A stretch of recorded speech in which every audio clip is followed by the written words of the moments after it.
আমার মা বলছে ওই ডাক্তার কাছে নিয়ে যাও, তুমি আরাম পাইছো, সুস্থ হয়েছো, তো ওই ডাক্তার কাছে আমারও নিয়ে যাও।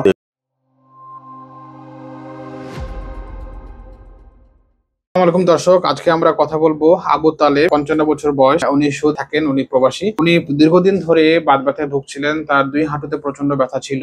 উনি নামাজে উঠবস করতে এবং সিঁড়ি বেয়ে উঠতে ওনার কষ্ট হতো। উনি যখন আমার কাছে 3 মাস আগে আসছিলেন, তখন আমি ওনার কিছু এক্সামিনেশন করি এবং কিছু পরীক্ষা নিরীক্ষা করে ওনার বাত ব্যথা ডায়াগনোসিস করি এবং তাকে আমরা কিছু প্রেসক্রিপশন লিখে দিই এবং কিছু নিয়ম কানুন বলে দিই। উনি 3 মাস আগে আমাকে দেখাইছিল, উনি আমাকে আর দেখান নাই। একবার দেখি উনি অনেকটাই সুস্থ হয়েছে এবং ওনার হাঁটুর যে ব্যথাটা ছিল, বাত ব্যথা, সেটা অনেকটা কমে গেছে। এখন উনি সুস্থ হয়ে উনি ওনার আম্মাকে নিয়ে আসছেন চিকিৎসার জন্য। এখন আমরা ওনার সুস্থতার গল্প শুনবো সরাসরি আবু তালেব ওনার কাছ থেকে। জি, আসসালামু আলাইকুম স্যার।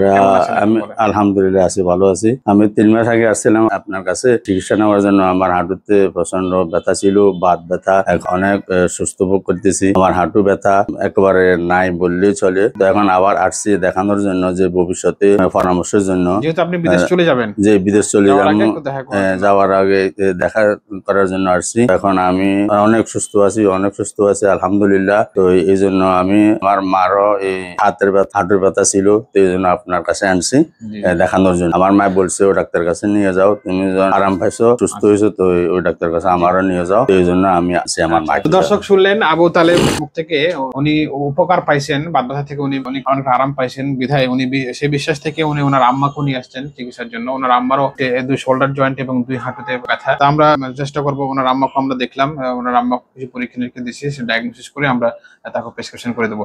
দর্শক, এই ধরনের স্বাস্থ্য বিষয়ক ছোট ছোট ভিডিও পাওয়ার জন্য আমাদের ফেসবুক এবং ইউটিউব চ্যানেলের সাথে থাকবেন। ভিডিওটি ভালো লাগলে লাইক এবং কমেন্ট করে জানাবেন। ভিডিওটি শেয়ার করে অন্যকে দেখার সুযোগ করে দিবেন। দেখা হবে পরবর্তী অন্য কোনো ভিডিওতে। সে পর্যন্ত ভালো থাকুন, সুস্থ থাকুন।